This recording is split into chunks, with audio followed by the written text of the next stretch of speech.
Es una bendición estar aquí nuevamente en la casa del Señor para estudiar un tema más sobre la palabra del Señor. Quiero también saludar a aquellas personas que están viendo esta programación a través del internet, por el canal de la Unión Colombiana del Norte y también por Zoom TV. Estamos muy contentos no solamente por los que están aquí en el auditorio, en la cancha, sino también los que están presenciando esta programación en muchos lugares del mundo de habla hispana. Queremos comenzar nuestro estudio esta noche con una palabra de oración, como acostumbramos. Les invito a inclinar sus rostros con reverencia y vamos a orar. Padre Celestial, gracias te damos por el privilegio de encontrarnos en este lugar. Gracias por tu palabra, una guía segura en un mundo que anda tan confundido. Pedimos esta noche que tu Santo Espíritu haga presencia en este lugar. Toca corazones y lleva a aquellos que están en el valle de la indecisión, que tomen una decisión en favor de Jesús. Gracias te damos por escucharnos. Te lo pedimos en el nombre de Jesús. Amén. La Biblia nos dice que Dios creó este mundo absolutamente perfecto. Nuestros primeros padres, Adán y Eva, no tenían ni una mancha de pecado.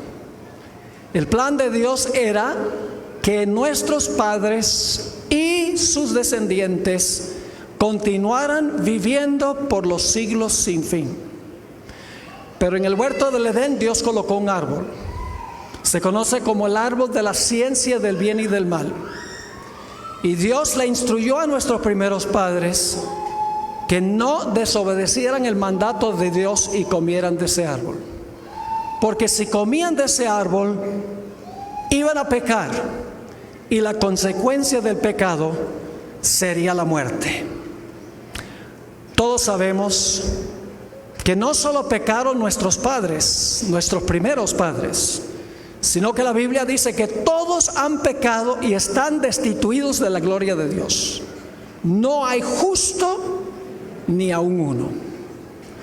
¿Cómo podía la raza humana salvarse de la sentencia de muerte por haber transgredido la ley de Dios? Dios explicó cómo iba a salvar al hombre a través de un edificio que mandó a construir en el Antiguo Testamento llamado el santuario. Ahora les voy a dar una descripción corta del santuario. Solamente vamos a estudiar los primeros 4 pasos del santuario. Son 7.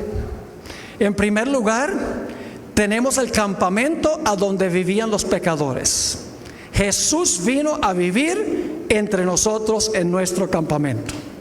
Luego tenemos un patio o un atrio. En el atrio había un altar donde se sacrificaban los animales.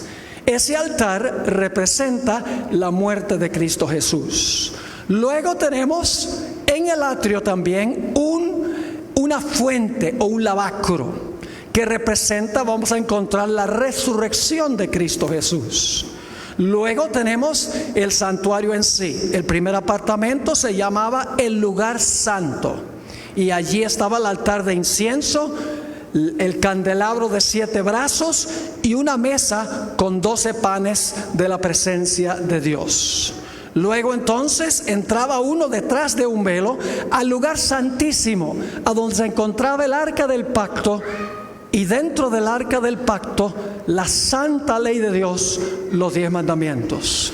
Y luego al final de los servicios del lugar santísimo, el sumo sacerdote salía y colocaba los pecados sobre la cabeza de un macho cabrío llamado Azazel. Ese es el 6º paso. Y luego entonces Dios viene a habitar en nuestro campamento por la eternidad. 7 pasos, ilustrando todos los diferentes aspectos de cómo Dios iba a restaurar al hombre. Ahora queremos estudiar solamente los primeros 4 pasos porque tendríamos que dedicar otro tema completo para estudiar el mensaje del lugar santísimo y el mensaje en cuanto a Azazel y cuando venga Dios a habitar de nuevo en nuestro campamento. El primer lugar que queremos estudiar es el campamento. El santuario no comienza con el atrio. El santuario comienza en el campamento a donde vivían los pecadores. El Señor Jesucristo vivió 33 años antes de morir. Es decir, su vida es igualmente importante que su muerte. Generalmente nos enfocamos en la muerte de Cristo, que la muerte nos salva, pero la vida de Jesús juega una función muy importante también en nuestra salvación. Vamos a leer algunos versículos donde habla de por qué se edificó el santuario y la importancia de Cristo venir al campamento. Éxodo 25:8, y vamos a avanzar rápidamente. Éxodo 25:8. Aquí Dios le mandó a Moisés que se construyera el santuario con un propósito muy especial. Dice allí: y harán un santuario para mí. Y luego, ¿qué dice? ¿Y qué? Y habitaré en medio de ellos. El propósito del santuario era que Dios habitara en medio de su pueblo en el campamento. ¿Quién vino a habitar con nosotros en nuestro campamento? Juan 1 y el versículo 14 tiene la respuesta de quién vino a habitar con nosotros en nuestro campamento.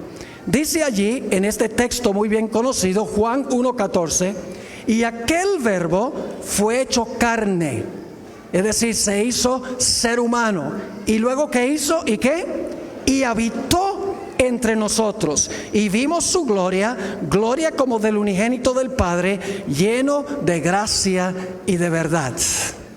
Jesús vino a habitar en nuestro campamento, donde viven los pecadores. Otro texto que habla de la presencia de Jesús en nuestro campamento es Mateo, el capítulo 1 y el versículo 23. Todos estos textos son conocidos probablemente. Mateo 1:23. He aquí, una virgen concebirá y dará a luz un hijo, y llamarás su nombre Emmanuel, que traducido es, ¿qué cosa? Dios con nosotros. Ahora, ¿por qué tenía Jesús que venir a vivir en nuestro medio? ¿Por qué era necesario que Jesús viviera 33 años en nuestro medio antes de ir a la cruz para morir? Sencillamente, mis queridos hermanos y mis apreciadas visitas, porque el Señor Jesucristo tenía que hacer 3 cosas en su ministerio terrenal. En primer lugar, tenía que vivir una vida perfecta. La ley nos exige a cada uno de nosotros la perfección. Ninguno de nosotros le podemos ofrecer a la ley la vida perfecta que la ley exige. Por eso Jesús vino a vivir en nuestro medio para vivir la vida que la ley nos exige a nosotros. Que aceptando a Jesús como Salvador, Cristo toma su vida que vivió en nuestro medio, su vida perfecta, y nos pone a nuestra cuenta su vida, y Dios nos mira como si nunca hubiéramos pecado. Pero teníamos un segundo problema. No solamente no le podemos ofrecer perfección a la ley, sino que también, como hemos pecado, la ley exige nuestra muerte. Alguien tenía que pagar nuestra muerte. No solo vivir la vida que debemos vivir, sino morir la muerte que debemos morir. Y por eso, después que el Señor Jesucristo vivió su vida perfecta, fue a la cruz. Ahora, vamos a enfocarnos primero en la vida perfecta de Jesús. Vamos a una profecía muy interesante en el libro de Levítico, el capítulo 22 y el versículo 20 al 22. Levítico 22 y el versículo 20 al 22. Aquí está hablando de las víctimas que se ofrecían en el santuario. La víctima tenía que tener cierta característica. Dice allí en Levítico 22, 20: ninguna cosa en que haya defecto ofreceréis, porque no será acepto por vosotros. Asimismo, cuando alguno ofreciere sacrificio en ofrenda de paz a Jehová para cumplir un voto o como ofrenda voluntaria, sea de vacas o de ovejas, para que sea aceptado, será sin defecto, ciego, perniquebrado, mutilado, verrugoso, sarnoso o roñoso. No ofreceréis estos a Jehová, ni de ellos pondréis ofrenda encendida sobre el altar de Jehová. La víctima que se iba a ofrecer no podía tener defecto, porque la víctima representaba a Cristo Jesús, quien vivió una vida sin pecado.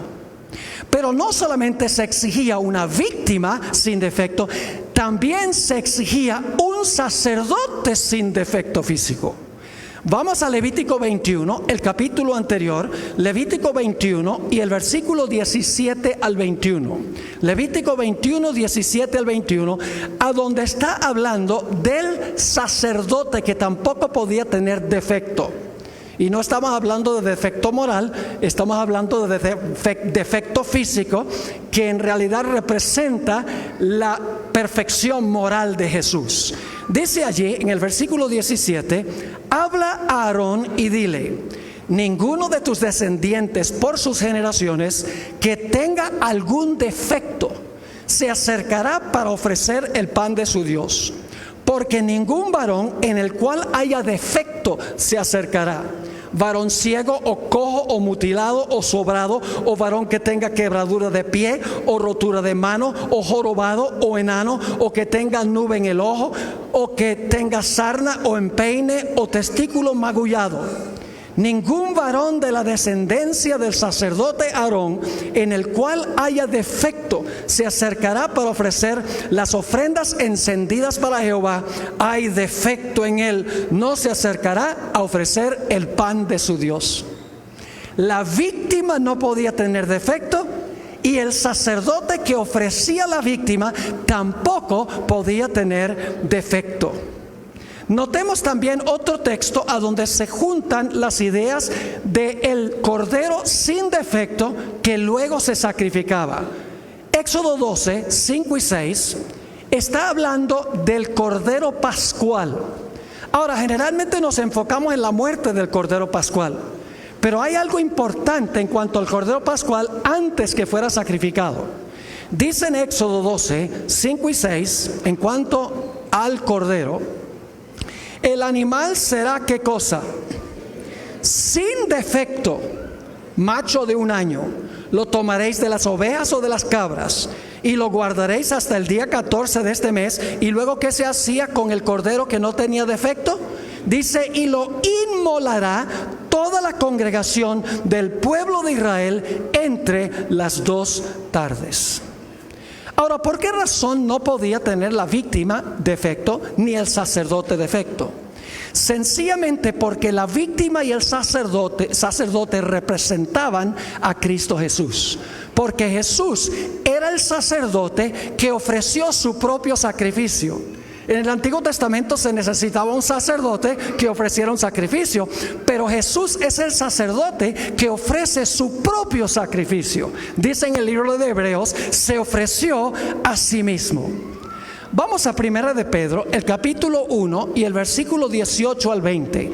Primera de Pedro 1, 18 hasta el versículo 20. Nuevamente, las dos características se le aplican aquí a Jesús, para que vean que la víctima sin defecto y el sacerdote sin defecto representaban a Jesús. Dice allí en el versículo 18: sabiendo que fuisteis rescatados de vuestra vana manera de vivir, la cual recibiste de vuestros padres, no con cosas corruptibles como oro o plata, sino con ¿qué cosa? Esa es la muerte de Cristo. Con la sangre preciosa de Cristo, como de un ¿qué?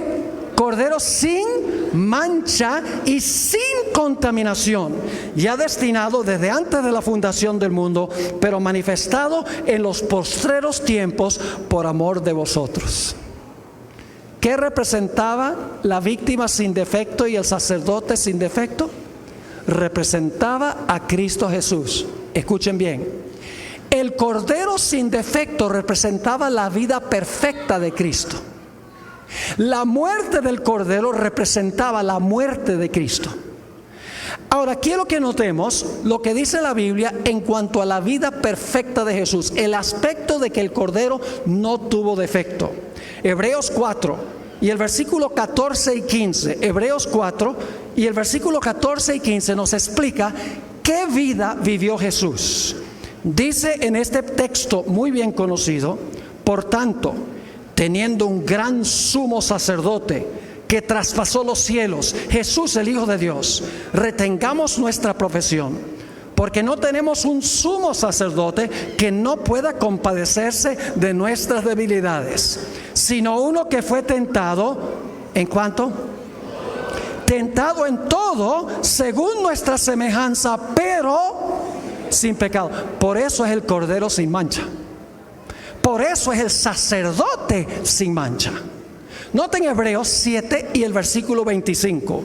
Hebreos 7 y el versículo 25. Aquí se habla del sacerdote que no podía tener defecto y representa a Cristo Jesús. Dice en Hebreos 7, 25: porque tal sumo sacerdote nos convenía, santo, inocente, sin mancha, apartado de los pecadores y hecho más sublime que los cielos. Así que Jesús vivió en nuestro medio 33 años. Vivió en perfecta armonía con la ley.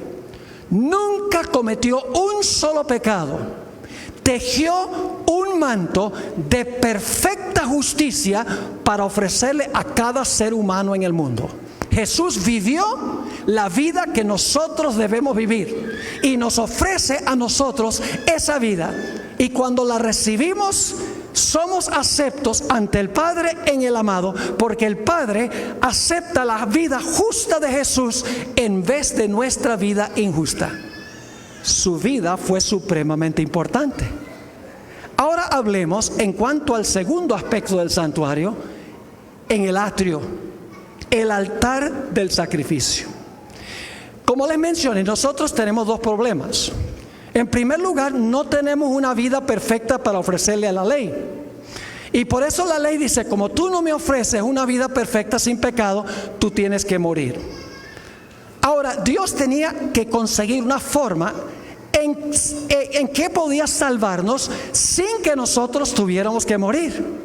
Y por eso, después que Jesús vivió su vida perfecta, todos los pecados de toda la raza humana, los que se han cometido, los que se están cometiendo y los que faltan por cometer, fueron colocados sobre Cristo Jesús, y Jesús sufrió la muerte y el castigo que nos corresponde a todos nosotros. Vamos a leer algunos versículos que nos dicen esto. Segunda de Corintios 5 y el versículo 21. Segunda de Corintios 5 y el versículo 21. Uno de mis versículos favoritos de la Biblia. Dice en cuanto a Jesús: al que no conoció pecado. ¿Quién fue ese? Esa es su vida perfecta, ¿verdad?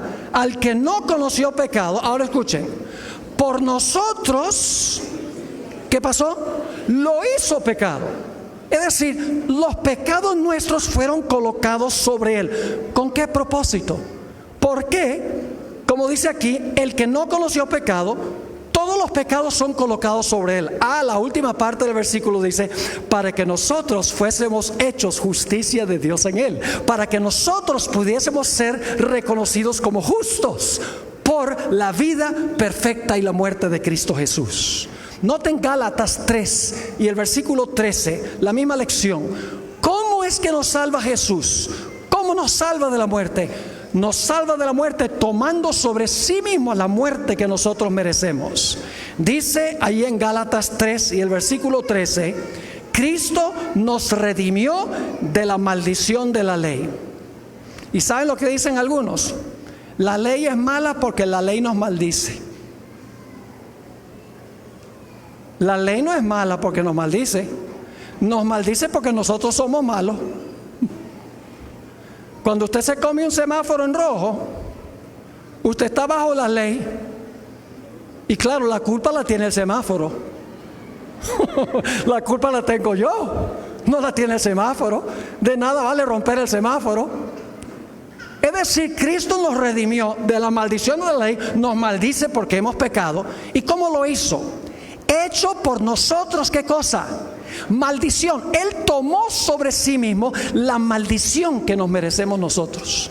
Vivió la vida perfecta en nuestro lugar, murió en la cruz la muerte que nosotros debemos morir. Y yo pregunto, ¿por cuántas personas hizo Jesús esto? Vamos a leer algunos versículos. Juan 3:16, el versículo más famoso de la Biblia.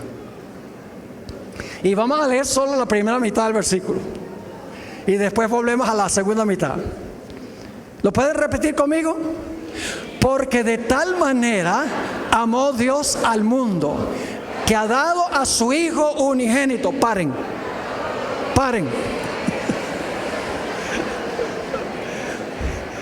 Es inútil pedirles que paren. Pero solo vamos a mirar la primera parte. Porque de tal manera amó Dios al mundo, a todos, que ha dado a su Hijo unigénito. ¿Para cuántas personas dio Dios a Jesús? Para todos los seres humanos. Noten varios otros textos que nos dicen claramente esto. Hebreos 2 y el versículo 9. Hebreos 2 y el versículo 9 nos dice: pero vemos a aquel que fue hecho un poco menor que los ángeles, a Jesús, coronado de gloria y de honra, a causa del padecimiento de la muerte, para que por la gracia de Dios gustase la muerte por Medellín. También, para que gustase la muerte por ¿cuántos? Por todos. Noten 1 de Juan 2 y el versículo 1 y 2. Primera de San Juan, el capítulo 2 y el versículo 1 y el versículo 2. Este librito está hacia el final del Nuevo Testamento, cerca del libro de Apocalipsis. Aquí Juan le está escribiendo a personas que han aceptado a Jesús. Le está escribiendo a creyentes. Y fíjense lo que dice Juan aquí en estos dos versículos. Hijitos míos, estas cosas os escribo para que no pequéis. Y si alguno hubiere pecado, abogado tenemos para con el Padre, a Jesucristo el que. Ve que yo no me puedo presentar porque yo no soy justo, pero lo puedo contratar a Él porque Él sí es justo. Versículo 2. Y Él es la propiciación por nuestros pecados. Y no solamente por los nuestros, es decir, los de los creyentes, sino que también por los de todo el mundo.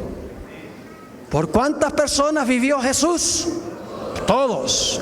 ¿Por cuántas personas murió Jesús? Por todos. ¿Jesús vivió por Hitler? ¿Jesús murió por Hitler? Hay personas que no nos caen muy bien, pero Cristo murió por todos. No importa cuán malos hayan sido. Notemos un texto más que nos dice que Cristo vivió y murió por todos. Isaías 53 y el versículo 5 y 6. Isaías 53, 5 y 6. Esa es una profecía mesiánica en cuanto a Cristo. Fue escrita más o menos unos 700 años antes de nacer Jesús. Dice: mas Él herido fue por nuestras rebeliones, molido por nuestros pecados. El castigo de nuestra paz fue sobre Él, y por su llaga fuimos nosotros curados. Todos nosotros nos descarriamos como ovejas, cada cual se apartó por su camino. Y ahora escuchen: mas Jehová cargó en Él el pecado de todos nosotros. Jesús vivió una vida perfecta en nuestro lugar, murió en la cruz en nuestro lugar por cada ser humano que jamás haya respirado en este planeta. Quiero leerles una cita muy interesante que escribió una escritora muy perceptiva, donde explica por cuántos murió Jesús. Dice así: el peso de la culpabilidad de todo pecado recayó sobre la alma divina del Redentor del mundo. Los malos pensamientos, las malas palabras, los malos actos de cada hijo e hija de Adán exigían una paga que recayó sobre Cristo, pues había llegado a ser el sustituto del hombre. Aunque no era suya la culpa del pecado, su espíritu fue desgarrado y magullado por las transgresiones de los hombres, y aquel que no conoció pecado llegó a ser pecado por nosotros para que pudiésemos ser justicia de Dios en él. Así que su vida y su muerte fueron para todos los seres humanos. Ahora vamos al tercer paso. Nos hemos movido del campamento donde vivió su vida perfecta al altar a donde el Señor Jesucristo murió por el pecado, y ahora necesitamos movernos al lavacro o a la fuente que se encontraba entre el altar y el lugar santo del santuario, el primer apartamento de la carpa en sí. Ahora escuchen bien. Quiere decir que el lavacro o la fuente representa algo que hizo Jesús entre cuando murió en el altar y cuando entró al lugar santo del santuario. Porque el lavacro o la fuente se encontraba entre el altar y el lugar santo del santuario. Tiene que ser el siguiente paso en el ministerio de Jesús. ¿Qué representa el lavacro o la fuente? La fuente representa la resurrección de Jesús. ¿Por qué existía la fuente? Porque el sacerdote, cuando ofrecía a la víctima, se manchaba con la sangre de la víctima. Llevaba en su cuerpo las señales de la muerte. Y antes que pudiera entrar al lugar santo para ministrar, tenía que lavarse completamente de todo vestigio de la muerte del sacrificio que había sido ofrecido. Ahora vamos a leer el libro de Tito, el capítulo 3 y el versículo 4 y 5. Tito, el capítulo 3 y el versículo 4 y el versículo 5. Aquí se habla del lavacro o del lavamiento de la regeneración. Vamos a leer esos dos versículos, Tito 3 y el versículo 4 y 5. Pero cuando se manifestó la bondad de Dios nuestro Salvador y su amor para con los hombres, nos salvó, no por obras de justicia que nosotros hubiéramos hecho, sino por su misericordia, por el lavamiento de la ¿qué? De la regeneración y por la renovación del Espíritu Santo. Es el lavamiento de la ¿qué? De la regeneración. Yo pregunto, ¿qué significa regenerar? La palabra en el griego consta de dos palabras griegas en una. Palin, que significa otra vez, y genesia significa vivir. Es decir, la palabra significa vivir otra vez o vivir de nuevo, volver a la existencia. Es decir, el lavamiento que dice aquí, el lavamiento de la regeneración, es representado por el agua a donde el Señor Jesucristo resucita y se lava completamente de todo vestigio de la muerte, porque cuando resucitó ya no muere más. Vamos a Romanos 6, 9 y 10 para que ustedes vean cómo Jesús se despojó de todo vestigio de la muerte cuando resucitó de los muertos. Romanos 6 y el versículo 9 y 10. Sabiendo que Cristo, habiendo resucitado de los muertos, luego ¿qué dice? Ya no muere. Se lavó de la muerte. En él no hay vestigio de muerte. Sigue diciendo, la muerte no se enseñoreará ¿qué? Más de él, porque en cuanto murió, al pecado murió una vez por todos, mas en cuanto vive, vive para Dios. Jesús, cuando resucitó, dejó en el sepulcro todo vestigio de la muerte. Ahora, los cristianos de hoy en día se enfocan especialmente en la cruz. Hablan de la cruz y hablan de la cruz y hablan de la cruz. Y dicen, Cristo nos perdonó nuestros pecados en la cruz. Pero ¿saben algo, mis queridos hermanos y amigos? El Señor Jesucristo no perdonó los pecados en la cruz. Si Cristo no hubiera resucitado estaríamos todavía en nuestros pecados. Y ustedes dicen, ¿cómo es eso? ¿Eso lo enseña la Biblia? Vamos a 1 Corintios, el capítulo 15, y vamos a leer desde el versículo 17 hasta el versículo 20. 1 Corintios 15 y el versículo 17 hasta el versículo 20. Dice lo siguiente: y si Cristo no resucitó, vuestra fe es vana. Entonces yo pregunto, si Jesús murió pero no resucitó, ¿nos salva? No, Señor. Dice, y si Cristo no resucitó, vuestra fe es vana. ¿Aún estáis qué?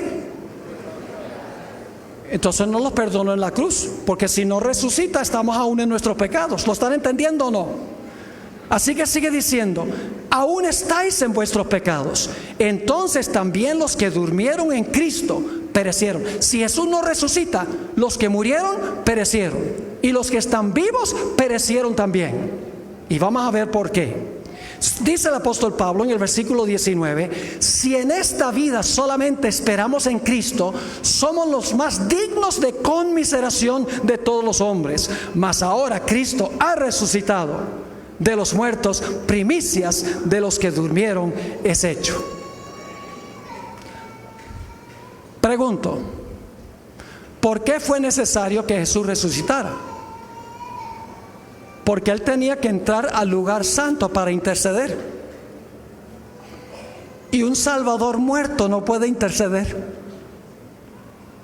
Su vida y su muerte hubiera sido en vano si Jesús no resucita para cumplir la siguiente función en el lugar santo del santuario. Y ustedes dicen, pero pastor, ¿cuál es la siguiente función de Jesús en el santuario? Volvemos otra vez a Juan 3, 14 al 16. Juan 3, 14 al 16. Y como Moisés levantó la serpiente en el desierto, así es necesario que el Hijo del Hombre sea levantado. ¿Cuántos se salvan? ¿Se van a salvar todos los seres humanos? ¿Se van a salvar? Todos los seres humanos se van a salvar. No se va a perder ni uno. No, hay algunos que se van a perder. ¿Y acaso yo no dije que Cristo vivió por todos y murió por todos? ¿Cómo entendemos esto? Sigamos leyendo. Dice, para que todo aquel que en Él cree, es decir, confía, no se pierda, mas tenga vida eterna.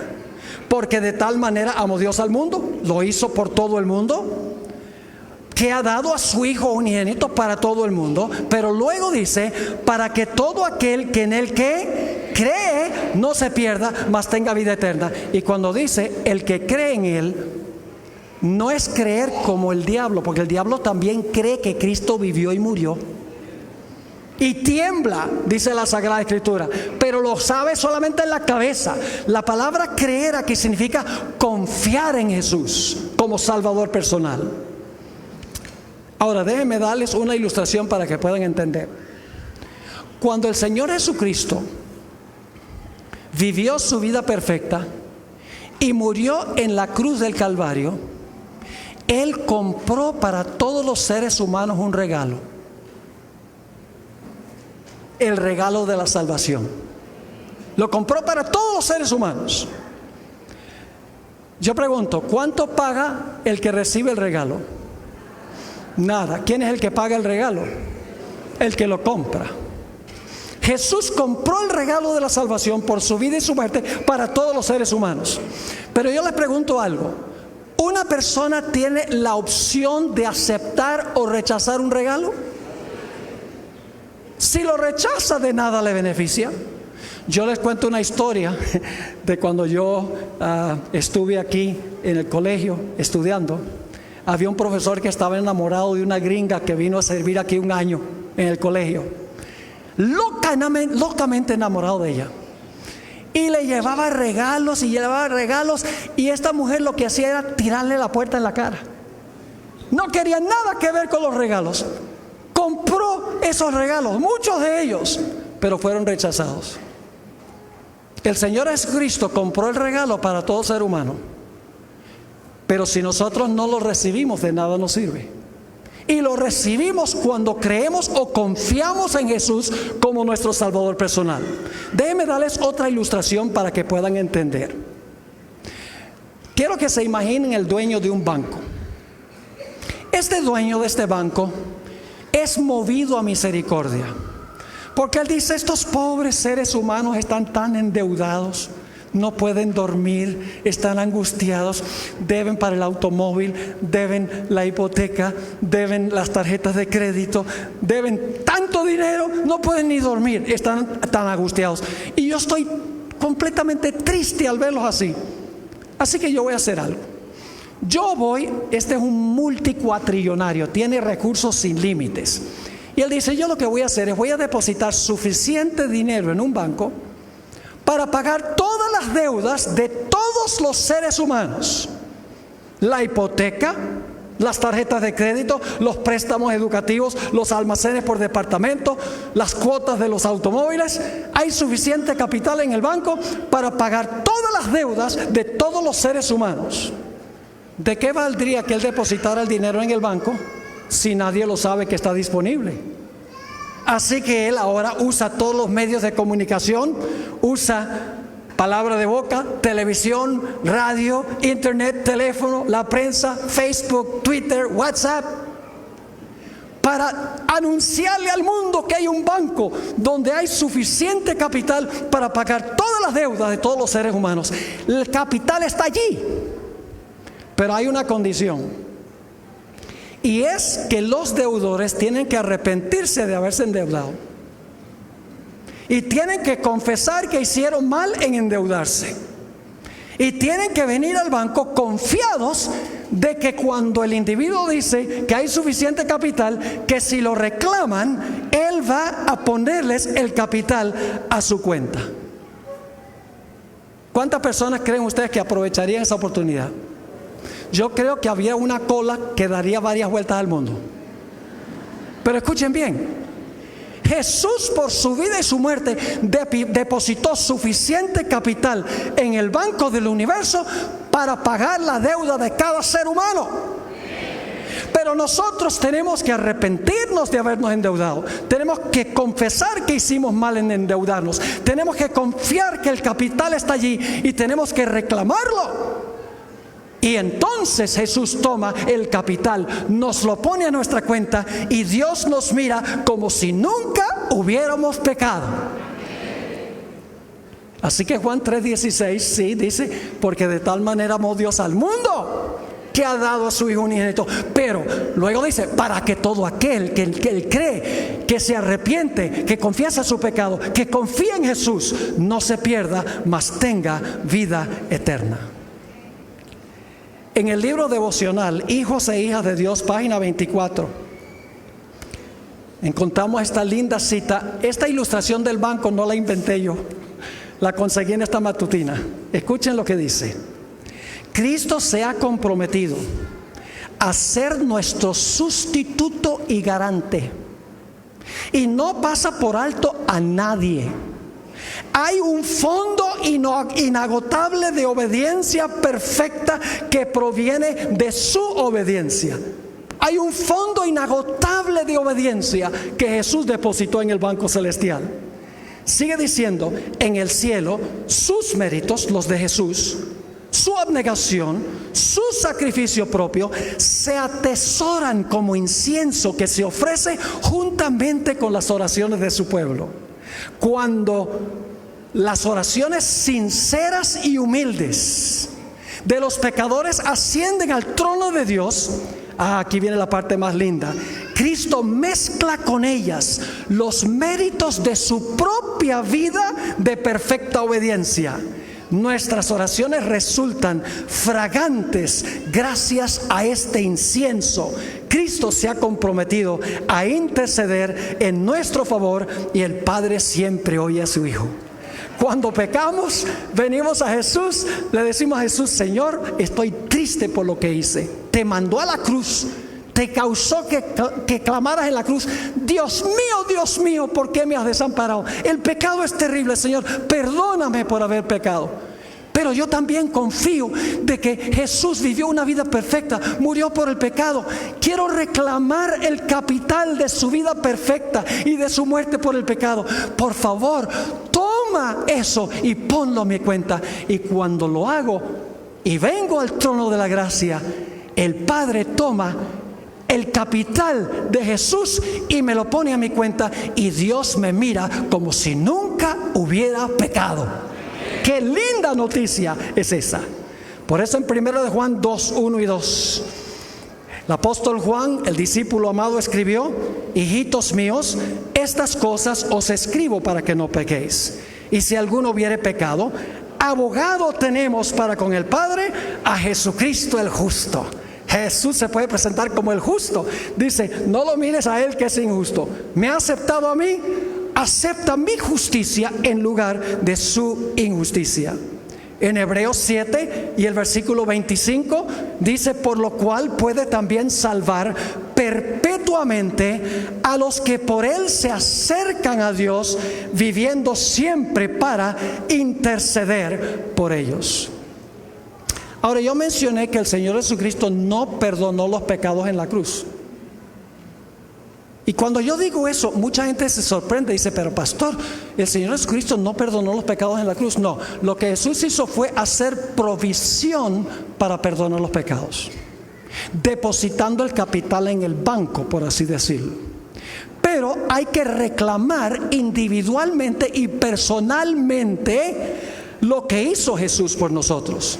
El perdón viene cuando nosotros nos arrepentimos, confesamos nuestro pecado, confiamos en Jesús. En ese momento Cristo toma su capital y nos lo pone a nuestra cuenta. Vamos a leer algunos versículos para que vean que la Biblia enseña esto. Vamos a Hechos, el capítulo 2 y el versículo 38. Hechos 2 y el versículo 38. Aquí es el día del Pentecostés. Acaba de caer el Espíritu Santo. Y vienen los que están presentes y le dicen a Pedro: oye Pedro, lindo sermón, ¿qué tenemos que hacer nosotros para beneficiarnos de lo que hizo Jesús? Dice allí, Pedro les dijo, ¿cuál es la siguiente palabra? Arrepentíos. ¿Y qué más? Y bautícese cada uno de vosotros en el nombre de Jesucristo. Y luego dice ¿qué?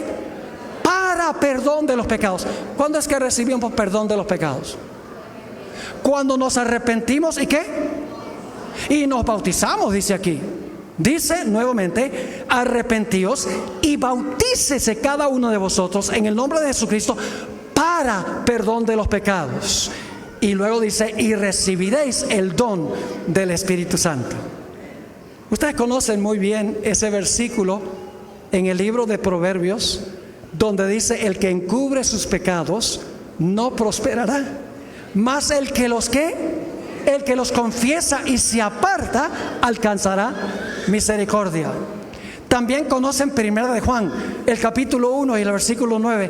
Fíjese, en el momento que recibimos el perdón, dice allí en 1 de Juan 1:9: si confesamos nuestros pecados, ¿qué pasa? Él es fiel y justo, ¿para qué? Para perdonar nuestros pecados y limpiarnos de toda maldad. ¿Cuándo es que somos limpios de nuestra maldad? ¿Cuándo es que nuestros pecados son perdonados? Cuando nosotros nos arrepentimos y confesamos nuestros pecados y reclamamos el capital que se encuentra en el banco. ¿Están entendiendo todos estos puntos? Quiero leerles un par de citas.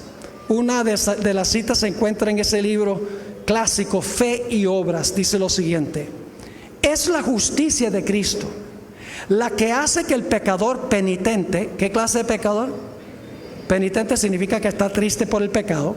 Es la justicia de Cristo lo que hace que el pecador penitente sea aceptable ante Dios y lo que obra su justificación. Ahora escuchen esta buena nueva. No importa cuán pecaminosa haya sido su vida, si cree en Jesús como su Salvador personal, está parado delante de Dios con las vestiduras inmaculadas de la justicia imputada de Cristo. ¡Qué tremenda cita! Aquí hay otra. La gracia de Cristo justifica gratuitamente al pecador, sin mérito o reclamo de su parte. La justificación es el perdón pleno y completo del pecado. Ahora noten esto: el mismo instante en que el pecador acepta a Cristo por la fe, recibe el perdón. Se le imputa la justicia de Cristo, significa que se le pone a su cuenta, se le acredita la justicia de Cristo, y ya no debe dudar en cuanto a la gracia perdonadora de Dios. Qué gloriosa verdad la que se encuentra en la palabra de Dios. Hay una historia en la Biblia que ilustra todo este proceso. La historia del hijo pródigo. El hijo pródigo era muy egoísta. Era de esos jóvenes que decía: estoy aburrido de todas las leyes de la casa, todos los reglamentos de la casa. Yo quiero irme, quiero ser libre. Así que le dice a su padre: dame mi porción de la herencia para que yo pueda salir al mundo y pueda vivir y gozar de la vida. La Biblia nos dice que por un rato le fue bien. Fiestas, sexo ilícito, gozando la vida, rodeado de amigos, le fue bien. Pero luego llegó el momento calamitoso, porque había gastado todo lo que tenía, desaparecieron todos los amigos, todo el dinero, y el muchacho quedó destituido, quedó desamparado. Finalmente terminó entre los cerdos. Él era judío. A los judíos se les prohibía aún tocar a un cerdo, y él está trabajando entre los cerdos y compitiendo con los cerdos por la comida. No podía haber caído más que eso. Inmundo en su vida con cerdos inmundos. Y cuando está ya compitiendo por las algarrobas de los cerdos y limpiando el lugar donde están los cerdos, se empieza a acordar de la casa. Ay, mi papá, qué bueno lo tenía yo cuando estaba en casa. Qué bueno era mi papá. La bondad de su padre ahora lo lleva al arrepentimiento. El arrepentimiento no es algo que nos sale a nosotros. El arrepentimiento es un don de Dios. Romanos 2 y el versículo 4 dice que Dios nos da el arrepentimiento. Este joven, cuando estaba en las peores condiciones, ahora se acuerda de su padre, y la bondad y el amor de su padre lo atrae a la casa. Así que él dice, prepara su discurso y dice: voy a regresar a mi casa y le voy a decir a mi padre: he pecado contra el cielo y contra ti, no soy digno de ser llamado tu hijo. Pregunto, ¿estaba arrepentido? ¿Sí o no? Estaba arrepentido. ¿Iba a confesar su pecado? ¿Iba a confiar que su padre lo iba a recibir? Sí, aunque fuera como siervo. Así que regresa a la casa y le dice, mientras está lejos, el padre está ahí, mirando a la distancia: ¿cuándo volverá mi querido hijo? Y de repente ve en la distancia a su hijo que se había ido en harapos, oliendo a feo. Y ahora el padre se queda donde está y dice: muchacho, ve a bañarte, yo no te puedo tocar. No. ¿Qué hace el padre? El padre lo recibe, el padre lo abraza, le dice: bienvenido al hogar, mi hijo. Ni siquiera permitió que terminara el discurso. Y luego, escuchen bien, este es el punto clave. Luego el padre tomó su manto y se lo puso. ¿Cuándo es que Cristo nos pone su manto de justicia para que seamos aceptos en el amado? Cuando nosotros nos arrepentimos porque recordamos la bondad de Dios. Cuando nos arrepentimos del pecado, lo confesamos, volvemos y decimos: soy un miserable pecador, Señor, por favor, perdóname. Y entonces Dios toma el manto perfecto de la justicia de Cristo y nos pone el manto de su justicia y nos recibe nuevamente como hijos e hijas suyos. ¡Qué glorioso! Pero no todo arrepentimiento es genuino. Existe el arrepentimiento que se compone de lágrimas de cocodrilo. Yo no sé si el cocodrilo llora, es la verdad. Si llora no es porque se acabó de comer a alguien y está arrepentido. El verdadero arrepentimiento significa que estamos tristes por los pecados que cometemos, no porque nos vamos a perder, no porque no nos vamos a salvar. No es como el arrepentimiento de Judas, que se entristeció que el plan le salió mal, pero no estaba triste de haber entregado a Jesús. Estaba triste porque el plan le salió mal. El verdadero arrepentimiento significa que estamos tristes por el pecado, porque el pecado laceró a Jesús. ¿Quieren saber cuán terrible es el pecado? Visiten el huerto de Getsemaní, a donde Jesús 3 veces dijo: Padre, si puede pasar esta copa de mí, que sea así, pero que no se haga mi voluntad sino la tuya.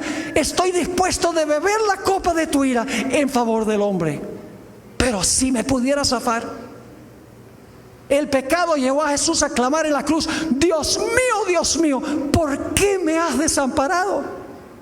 Así de terrible es el pecado. Llevó a Cristo Jesús a la cruz del Calvario. Y cuando yo veo lo que el pecado le hizo a Jesús, no voy a querer tener nada más que ver con el pecado. Es contemplando la cruz de Jesús como ganamos la victoria sobre el pecado. Ahora quiero concluir mencionando un asunto más, volviendo a un texto que leímos ya, Hechos 2 y el versículo 38.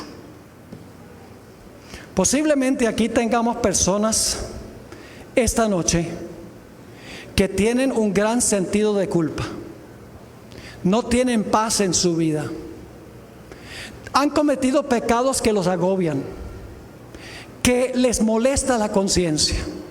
Posiblemente inclusive hay algunos que no pueden dormir por cosas que han ocurrido en su vida, por pecados que han cometido. Pues yo quiero darle las buenas nuevas esta noche, de que esta misma noche usted puede ir a acostarse teniendo paz con el Señor, dormir bien y tener la conciencia tranquila. Y ustedes dicen: ¿cómo sucede eso? Hechos 2:38 nos dice, y aquí está hablando Pedro: arrepentíos y bautícese. Fíjese que es individual, ¿verdad? Y bautícese ¿qué? Cada uno de vosotros en el nombre de Jesucristo. ¿Con qué propósito? Para perdón de los pecados. Y luego ofrece otro don. Dice: y recibiréis ¿qué cosa? Recibiréis el Espíritu Santo. Es decir, en el momento en que nosotros nos arrepentimos, tomamos la decisión de bautizarnos. Cuando nos bautizamos, nuestros pecados son sepultados en el agua y Dios nos mira como si nunca hubiéramos pecado y nos da su Santo Espíritu para transformar y cambiar nuestra vida, para que podamos vivir una vida completamente distinta y diferente. Esa es la promesa de Dios. Ahora quiero compartir con ustedes algo sobre el asunto del bautismo. El bautismo bíblico es un bautismo por inmersión. Es decir, el bautismo por aspersión, cuando un bebé nació, lo bautizaron, ese bautismo no es bíblico. Y el bautismo, todos los bautismos en la Biblia fueron bautismos de adultos. Personas ya que podían entender lo que estaban haciendo, porque la Biblia dice que para bautizarnos tenemos que creer en eso. Un bebé no puede hacer eso. Tenemos que arrepentirnos. Un bebé no puede hacer eso. Es decir, en la Biblia todos los bautismos fueron de adultos y los bautismos fueron sumergidos debajo del agua. Y usted dice: pero pastor, ¿qué importa bautizarse como dice la Biblia? ¿Acaso cualquier bautismo no funciona? La respuesta es que no. Déjame explicarles por qué razón. Aquí vamos a tener varios bautismos durante el transcurso de la semana, y en otros sitios también se están haciendo bautismos. Tenemos aquí atrás un bautisterio muy bonito. Cuando el pastor tiene el candidato en el bautisterio, levanta la mano para aquellas personas que no han visto un bautismo por inmersión. Levanta la mano y dice al candidato: yo te bautizo en el nombre del Padre, del Hijo y del Espíritu Santo. Amén. Yo pregunto: ¿qué es lo último que hace la persona antes de que el pastor lo sumerja debajo del agua, deja de respirar. ¿Y qué hace la persona mientras está bajo el agua? No respira. ¿Y qué es lo primero que hace cuando sale del agua? Respira de nuevo. ¿Sabe lo que ha pasado? En miniatura están repitiendo la experiencia de Cristo. Porque la cruz dice que Cristo expiró. En el sepulcro no respiró, pero luego resucitó y respiró de nuevo. Es decir, en el momento del bautismo, Dios nos incorpora en Jesús, porque en miniatura estamos pasando por la experiencia de Jesús. En ese momento es que nosotros somos aceptos por el amado. El bautismo es crucial. Por eso Jesús dijo: el que creyere y fuere bautizado, este será salvo. No es una mera ceremonia, es la incorporación de la persona en Cristo Jesús. Es un glorioso momento cuando pasamos de la muerte a la vida, sepultamos el pecado para resucitar a una vida completamente nueva, con una conciencia limpia, todo el pasado borrado ante la vista de Dios. ¿Quién no va a querer eso? Y se me ocurre preguntar en esta noche, yo sé que hay muchos que han estado preparando para este glorioso momento. ¿Cuántos de los que están aquí que no han sido bautizados por inmersión, o posiblemente se extraviaron del camino del Señor y quieren renovar su voto con el Señor Jesús? Quieren decir: sí, yo quiero también responder al Señor. Es mi decisión esta noche que yo, por la gracia de Dios, voy a bautizarme, a prepararme para bautizarme. ¿Quiere colocarse de pie esta noche? Si ese es el deseo de su corazón, yo voy a orar por usted. ¿Tenemos algunos aquí? Yo sé que tenemos varios. Gloria a Dios, gloria a Dios. ¿Podría pedirle por favor que vengan aquí al frente? Yo voy a orar por usted. Hay otras personas aquí que quieren decirle: sí, vengan, acérquense. Yo voy a tener una oración. También quiero apelar a las personas que están viendo esta programación a través del internet.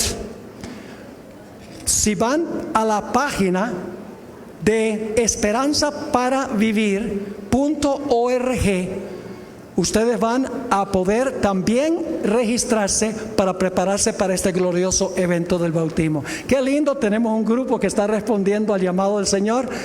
Este no es un llamado mío, es un llamado del Espíritu Santo que está haciendo a tu corazón. Así que acércate, vamos a tener una oración especial para que el Señor fortalezca esa decisión y que muy pronto puedan pasar por esta gloriosa experiencia. Veo a varios acercándose. Sé que en el auditorio también tenemos personas que están respondiendo al llamado, al igual que personas que están reunidas también allá en la cancha. No los podemos ver ahora, pero hay pastores que van a atenderlos allá. Gloria a Dios. Tenemos este lindo grupo que está respondiendo al llamado del Señor. Está diciendo: yo quiero una conciencia limpia, yo quiero nacer de nuevo, yo quiero enterrar ese pasado lóbrego, quiero estar incluido en el Señor Jesucristo, el amado. ¿Hay alguien más que quiere decirle sí al Señor Jesús? Responde ahora. La Biblia dice: hoy es el día de la salvación. Si hoy oyeres su voz, no endurezcas tu corazón. Damos gloria a Dios por este lindo grupo. Pero yo sé que hay otros acá y yo quiero incluirte en la oración. No pienses en el que dirán. ¿Qué va a decir mi pastor? ¿Qué va a decir mi familia? Va a ser muy difícil. Cuando nos entregamos a Jesús, no es difícil. Es solo cuestión de tomar la decisión y decir: sí, Señor Jesús, yo me voy a unir a ti también. En unos pocos instantes vamos a tener una oración, pero veo otras personas acercándose. No podemos concluir el llamado sin darle la oportunidad a cada persona que está escuchando el llamado de Jesús. Sigue acercándose el pueblo. Gloria a Dios. El Espíritu Santo está obrando en esta reunión. Gloria al Señor. No dejes que el maligno hable en tu oído. Escucha la voz de Jesús que te está llamando, y puedes tener pleno gozo y plena felicidad en tu vida. no podemos concluir este llamado mientras que hay personas que todavía se acercan. Tenemos varias otras personas que están en camino y queremos esperar que estas personas lleguen para tener una oración especial por ellos. Gloria a Dios. Todavía tenemos personas acercándose aquí en la nave central. Aquellos que son bautizados, hermanos y hermanas, ¿van a orar por este grupo? ¿Van a orar por este grupo? Cuando vayan a sus casas esta noche, oren por este grupo, porque el maligno no está muy contento de esta decisión que se ha tomado en esta noche. Mire qué grupo tan numeroso, qué grupo hermoso que ha respondido al llamado de Jesús. Hay gozo en mi corazón. No se imaginan cuán feliz estoy de verlos a todos ustedes esta noche acá. ¿Alguno más que quiere decirle a Jesús: sí, Señor Jesús, yo también? Gloria a Dios. La gente dice: bueno, pastor, ¿por qué alarga el llamado tanto? Porque es que a veces la gente lucha contra el Espíritu Santo. Satanás le dice: no responda, no. Entonces, si uno persevera, la persona finalmente escucha la voz de Jesús. Y muchos han escuchado esa voz en esta noche. ¿Podría pedirles, por favor, que suban aquí a la plataforma? Porque tenemos a muchas personas ahí en el centro. Por favor, suban acá. Así lo puedo tener cerquita. Y vamos a tener una palabra de oración. Si hay algunos más, sigan el buen ejemplo de este grupo. Sigan el buen ejemplo de este grupo. Gloria a Dios. Amén. Quedó pequeña la plataforma. Gloria a Dios. Esperamos un poquito, que vienen algunos más acercándose. Posiblemente algunos vienen del auditorio o tal vez de la cancha. Ya tenemos otro tanto de personas que han respondido al llamado también. Por favor, súbanse aquí a la plataforma. Vamos a tener una palabra de oración para pedir que Dios bendiga esta decisión especial que ustedes han tomado en esta noche.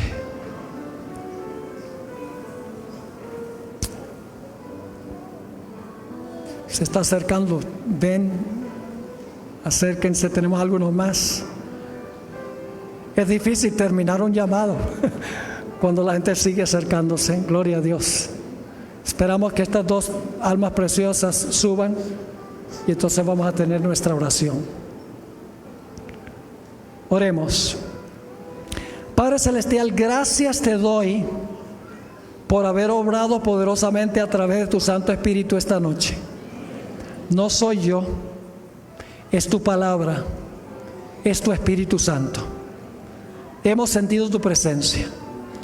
Te doy gracias, Padre, por las decisiones que han sido tomadas esta noche. Gracias porque tú has prevalecido. Sabemos, sin embargo, que Satanás no está contento.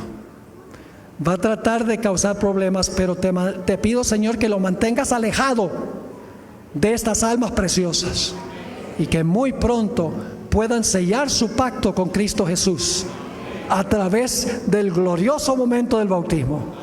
Los encomendamos en tus manos. Bendice también a aquellos que han sido bautizados, aquellos que se han extraviado del camino. Vuélvelos a traer a tu camino, a caminar con Jesús. Y aquellos que están viendo por internet, por Zoom TV, aquellos que están en el auditorio, aquellos que están en la cancha, bendícelos a ellos también.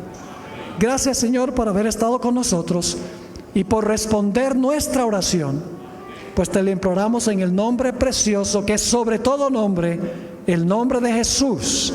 Amén. Amén. Dios te bendiga. El Señor les bendiga a todos. Vamos a estar orando por ustedes y sigan adelante con esa decisión que han tomado. Dios te bendiga, hermano. Señor te bendiga. Dios te bendiga. Señor te bendiga. Ese no parece usted porque usted